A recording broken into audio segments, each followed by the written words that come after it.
All right, look at these weird little bird legs.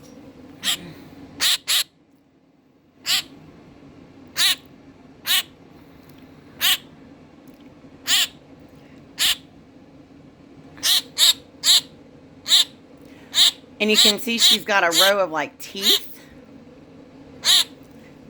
on the top of her beak inside her mouth. That is just the weirdest thing.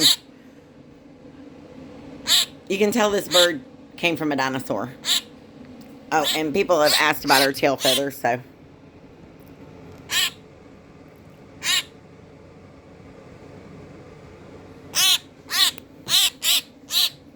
I mean, look at that little row of teeth in her beak just freaks me out.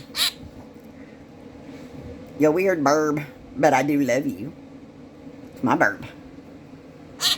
Yeah, I know.